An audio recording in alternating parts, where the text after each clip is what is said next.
A really exciting thing about the clarinet is its huge dynamic range. It can be loud and piercing, as well as playing at the very softest levels of piano. If you're going to play solo, it's important to exploit all of this range.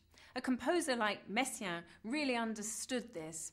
In his Quartet for the End of Time, there's a piece for solo clarinet called The Abyss of the Birds, L'Abîme des Oiseaux.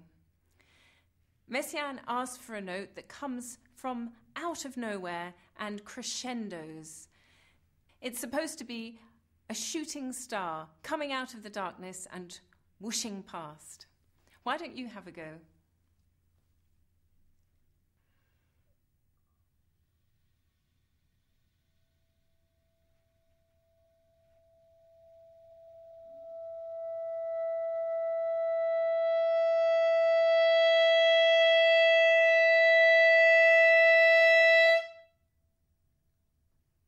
I always find it surprising how much you need to emphasise softs and louds. So often, if you're not careful, everything can sound a rather comfortable mezzo forte. The challenge with loud playing is still to keep a singing tone. In the upper register, you can try adding some resonance from the chest as well. Think of the singer Pavarotti.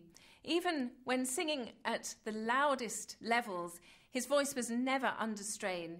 It was a bit like a car that's powered by a really big engine. When playing at loud volumes, you may find that there's a tendency to flatness in pitch, so you might need to push the barrel in. You'll probably also need a firmer reed and a firm embouchure. A dramatic composer like Weber really appreciated the clarinet's dynamic range. Here's an extract from his grand duo.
Even more exciting is the quiet range of the clarinet. Notes can fade to nothing in a really breathtaking way. The very quietest of playing is called echo tone. Messiaen used this in his Quartet for the End of Time to show something wheeling off into outer space.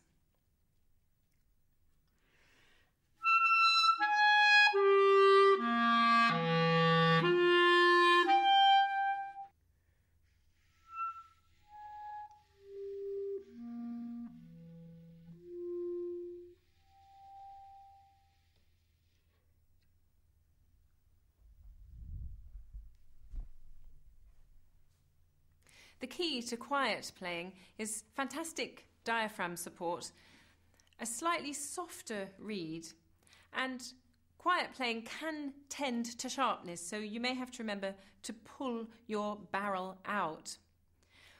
Why not experiment with playing tunes at a very quiet level?